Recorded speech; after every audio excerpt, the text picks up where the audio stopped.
Elden Ring Shadow of the Erdtree is a staggering map expansion, not only for its massive size, it's about as big as half of the original map, but for all of the ways it challenges the assumptions I had about the nature of its world, coming from the main campaign and the limits of an open world narrative. From Software has perfected its command over creating a dark fantasy world that cements Elden Ring as one of the most creative and satisfying action RPGs ever made. Old enemies return in new contexts, new weapons and spell types stretch your approach to combat with acrobatic animations and potent synergies with existing items, and new characters come to blur the morality of figures we've spent hundreds of hours learning about. FromSoft revitalizes its boss encounters with creative counters to habits formed from playing Elden Ring, nudging you to either fully invest in your chosen playstyle or mold your build around the dramatic new fights. You'll need to adapt because combat encounters constantly deny old tricks. Almost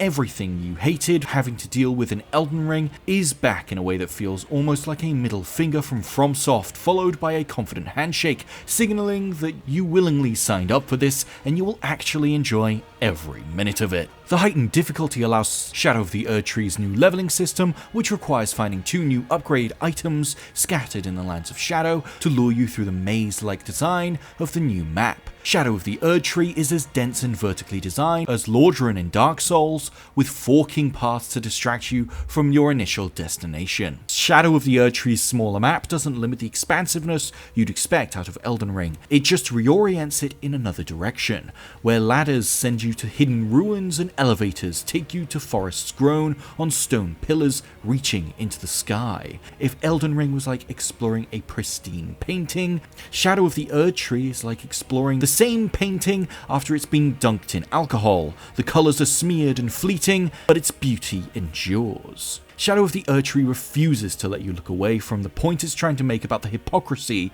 of the lands between. Even when you're galloping through its ruins and an arrow sends you flying off your horse like you're on an episode of Jackass, the hostility cuts deeper when you know no hero could save this place. FromSoft is careful not to badger you about morality and lets the slapstick humour of death provide levity, but Shadow of the Erdtree cleverly contrasts your ascent to Elden Lord with a grotesque tour of the bodies buried beneath the throne. Elden Ring already contained FromSoft's most ambitious challenges and themes, and Shadow of the Erdtree is obviously essential for fans who want more of it, but the way the DLC deliberately mimics the original game elevates it from a simple epilogue to a clear thesis on what Elden Ring has always been about. No matter how much dialogue you skipped or item descriptions you left unread, it wields these familiar things to satisfy all the sickos they've created since Demon's Souls. And then, in a few late-game moments, pushes it all aside to look you in the eyes and make it clear what it's getting at. It's a stunning achievement that reminds me why I fell in love with FromSoft's games in the first place, and why this studio remains unparalleled in creating eclectic, unforgettable worlds time and time again.